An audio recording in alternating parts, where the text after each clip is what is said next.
Bismillahirrahmanirrahim. Assalamualaikum warahmatullahi wabarakatuh. Pada kesempatan kuliah kali ini dilakukan dengan daring ya, melalui video interaktif yang saya siapkan berikut ini. Tema kita terkait dengan perencanaan keuangan, produksi, dan marketing yang tentu akan menambah informasi tentang penyusunan rencana bisnis yang sudah kita diskusikan sebelumnya. Dan saya akan awali dengan share slide terlebih dahulu. Baik, kita akan bahas satu persatu terkait dengan tiga hal ya, rencana keuangan, produksi, pemasaran, ya, di dalam rencana bisnis. Nah, rencana keuangan ini merupakan proses yang sistematis ya untuk merencanakan pengelolaan keuangan usaha. Nah, ini bertujuan bagaimana memastikan kelangsungan usaha kita. Juga bagaimana kita mencapai keuntungan atau profit, dan dalam jangka panjang tentu perencanaan juga diharapkan bisa memenuhi kebutuhan-kebutuhan keuangan yang dibutuhkan oleh perusahaan dalam jangka panjang sehingga perusahaan akan berjalan eh, dan harapannya terus-menerus dalam jangka yang panjang. Ya. Komponennya ada perkiraan pendapatan, kemudian biaya produksi, dan investasi. Kita akan bahas satu persatu. Nah, di perkiraan pendapatan ini berisi estimasi jumlah uang yang diharapkan. Jadi, Anda mengharapkan berapa pendapatan yang dihasilkan dari bisnis ini. Ya, kemudian contoh sederhananya seperti ini ya. Ada produk, volume, harga jual, kemudian proyeksi penjualan. Ini bisa dibuat periodik ya, 1 bulan misalnya, kemudian triwulan misalnya ya, juga bisa tahunan. Lalu biaya produksi ini biaya yang dikeluarkan oleh perusahaan untuk menghasilkan suatu produk, baik itu barang dan jasa.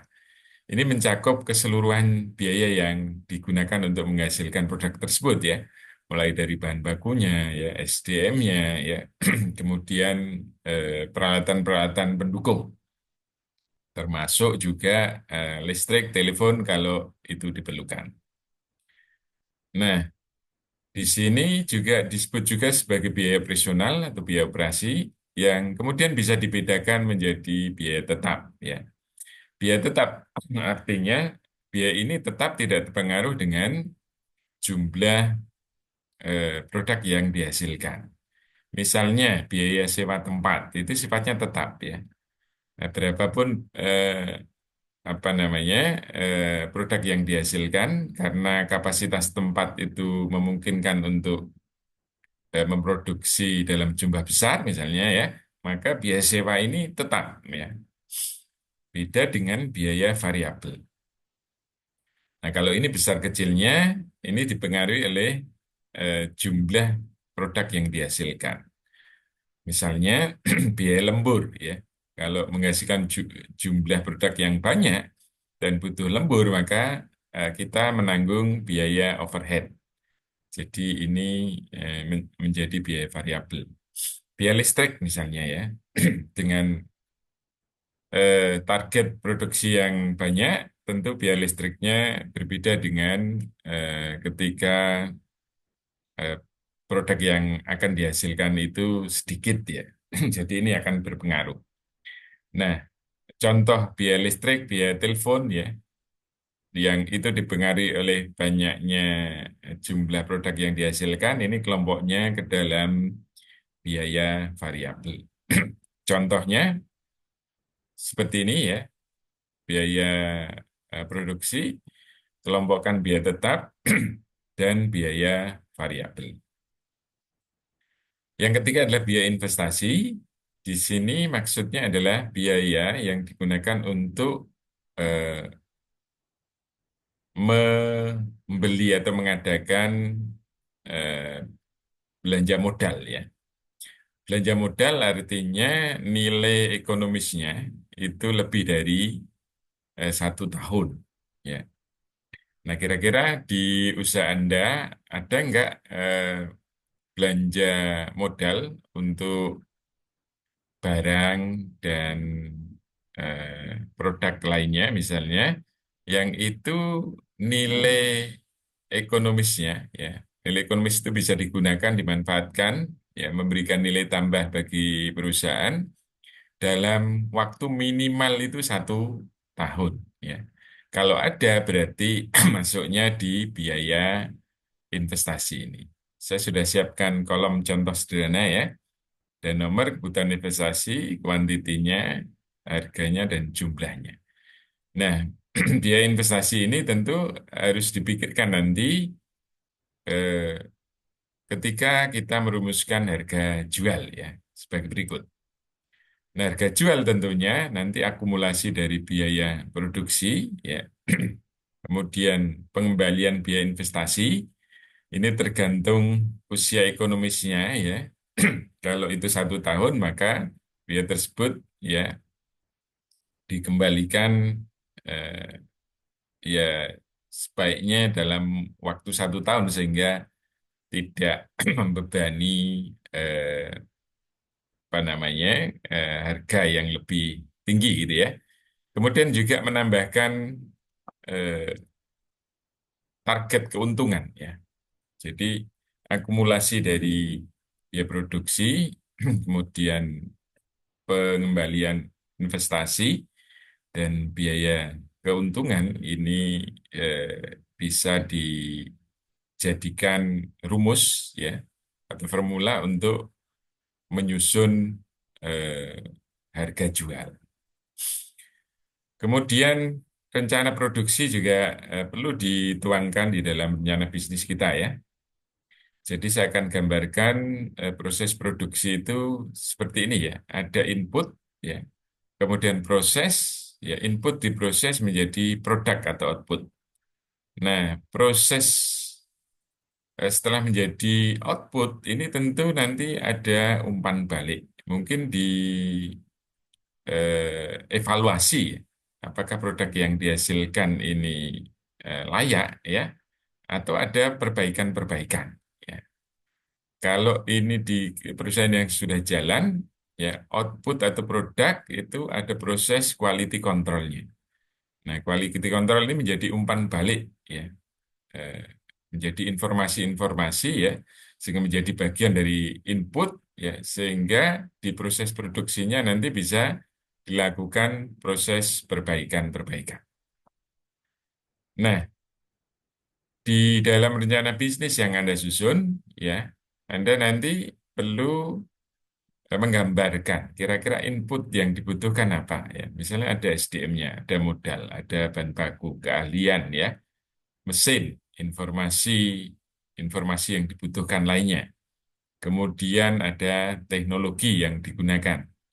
Lalu ini diproses ya. Dari bahan baku tadi diproses ya. Kalau misalnya bahan bakunya berupa singkong ya, akan diproduksi menjadi keripik, maka itu diubah.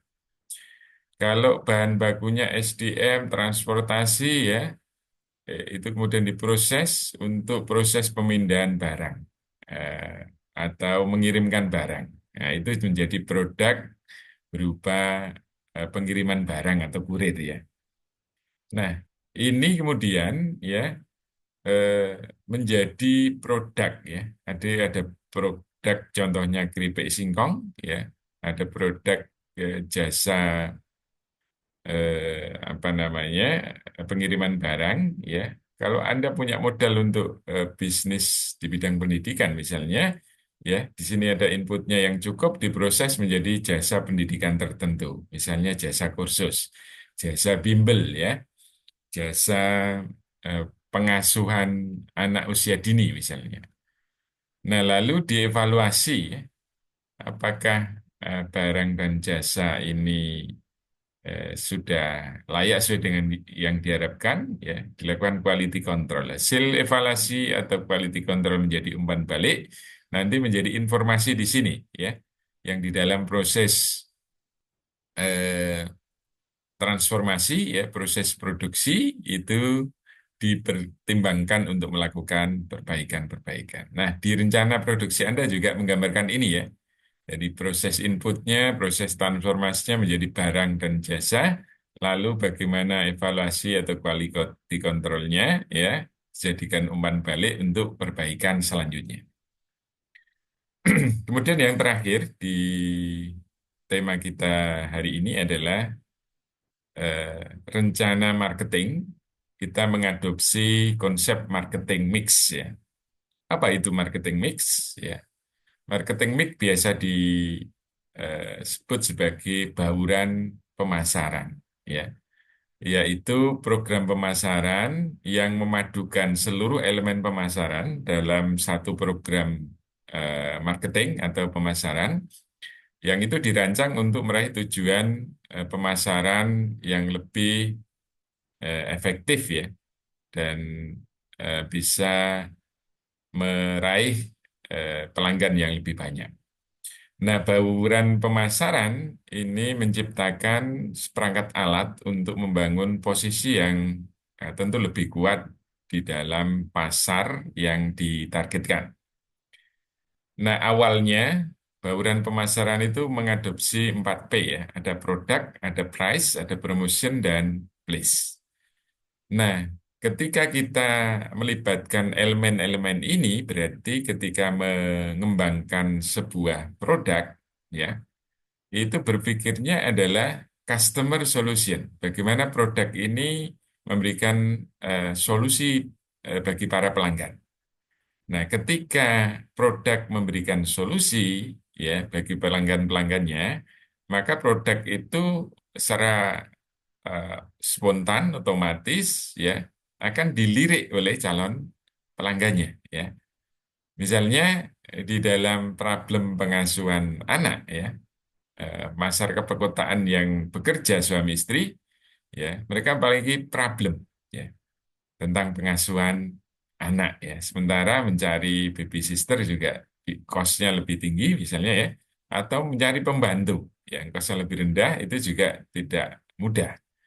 Nah, ketika Anda menghasilkan produk misalnya eh, daycare ya, produk jasa pendidikan berupa daycare.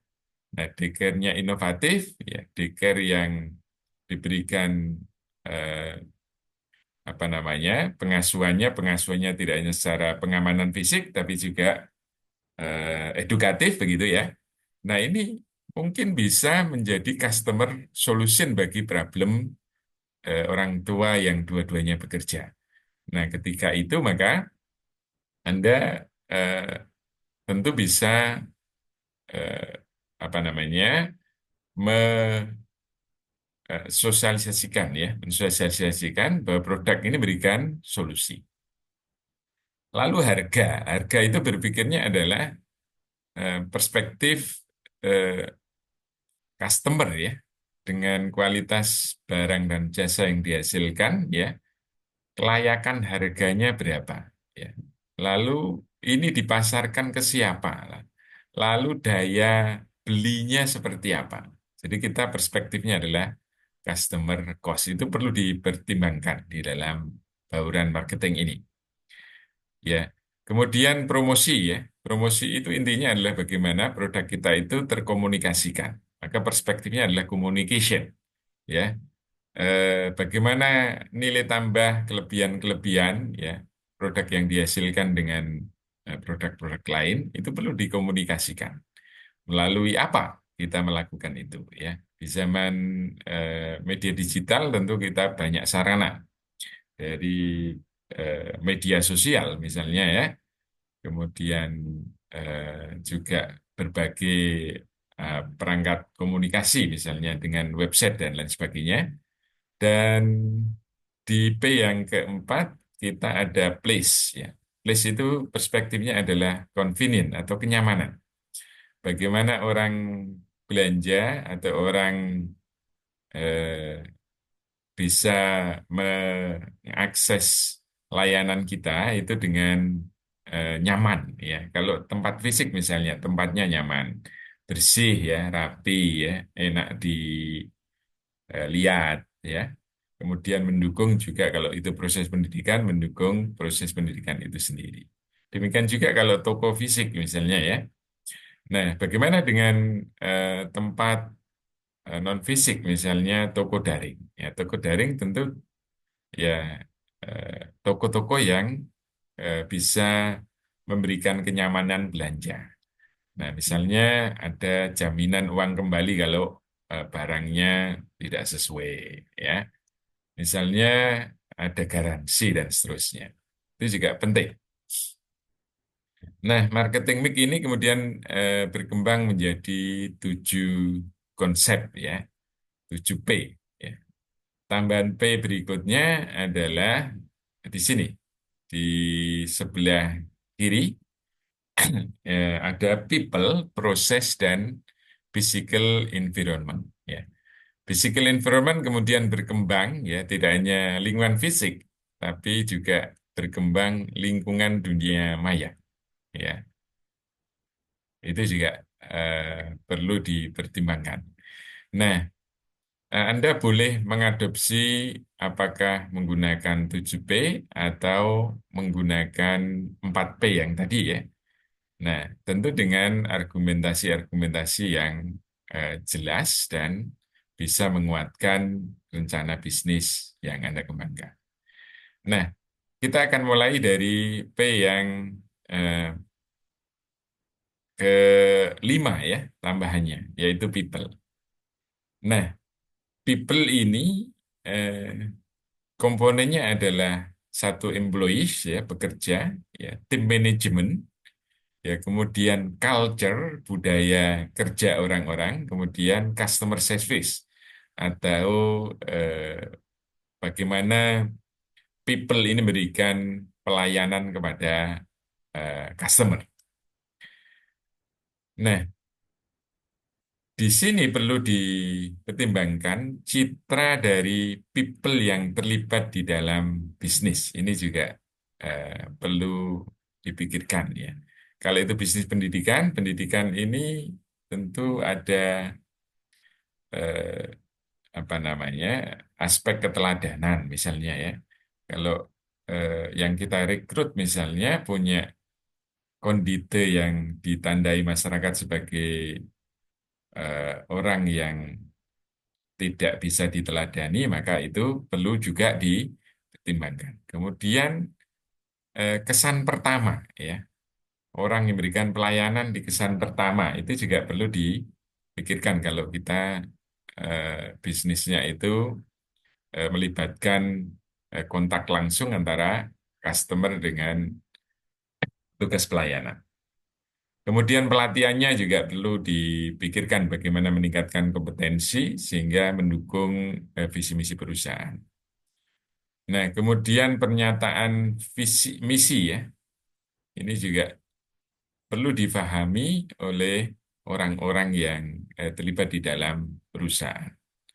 Nah, lalu apakah eh, staff ya, tim itu eh, bisa mempresentasikan budaya kerja yang diharapkan oleh perusahaan.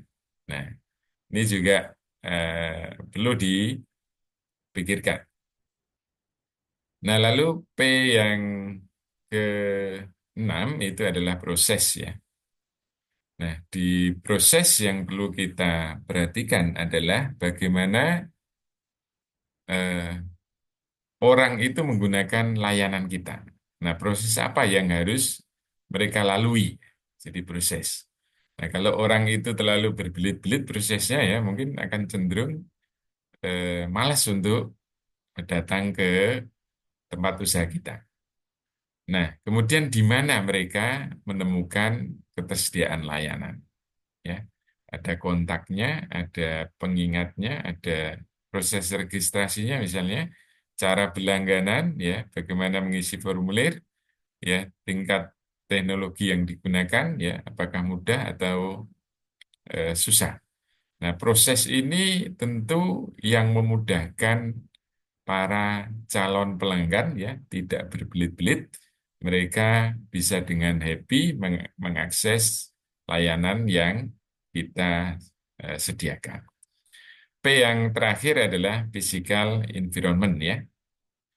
Nah, di physical environment ya, itu kalau itu tempat ya mungkin kerapiannya, kebersihannya ya terkesan modernkah, gelapkah ya gitu, yang kira-kira mendukung bisnis kita ya. Kemudian ada musiknya begitu ya. Kalau kita datang ke restoran yang bagus atau di hotel gitu kan, ada background musiknya yang kemudian bisa menghidupkan suasana.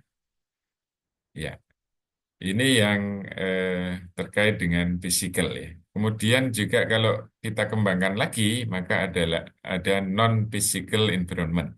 Di situ ada dunia maya yang sekarang juga menjadi bagian dari marketing ya. Tadi saya singgung sedikit kalau kita misalnya eh, lingkungan non-fisik ya, itu kalau produk kita kira-kira dipasarkannya online apa offline. Ya, ini kalau offline berarti physical environment. Kalau online berarti non-physical environment juga perlu kita perhatikan. Lalu sasarannya siapa gitu ya. Nah, kalau antara sasaran dengan non-physical environment ini tidak nyambung, misalnya kalau kita produknya menjangkau atau sasaran utamanya adalah masyarakat-masyarakat di daerah terpencil ya. Nah, di sana tentu sarana prasarana internet itu masih belum mendukung misalnya ya. Kok eh, itu kemudian belum belum terpikirkan bagaimana merancang marketingnya. Nah, itu saya kira akan jadi kendala ya. Tentu physical dan non physical ini eh, kita perlu pikirkan dan pertimbangkan di dalam rencana bisnis. Nah, yang harus diperhatikan di dalam marketing mix itu adalah tujuan pemasarannya, ya, lalu tipe produknya, ya. Ini masing-masing punya karakteristik yang berbeda.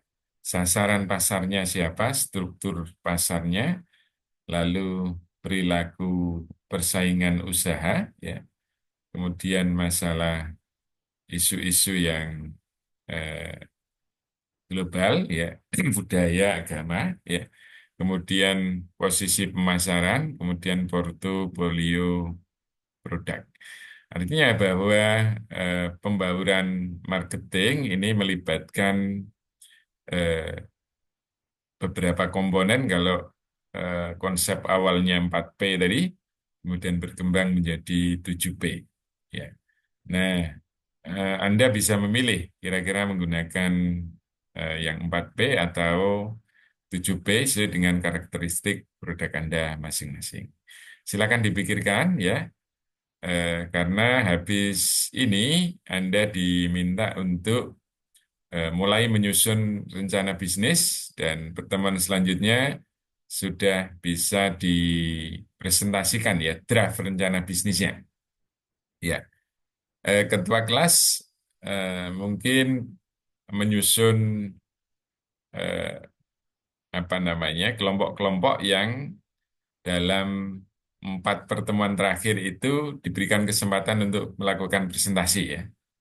Ya, silakan diatur ya supaya dalam 4 pertemuan terakhir itu semua kelompok maupun individu itu sudah mempresentasikan hasil rancangan bisnis plan-nya sehingga nanti akan dapat masukan dari saya dari forum kelas ya agar rencana bisnisnya bisa lebih baik. Demikian terima kasih dan saya akhiri dengan Assalamualaikum warahmatullahi wabarakatuh.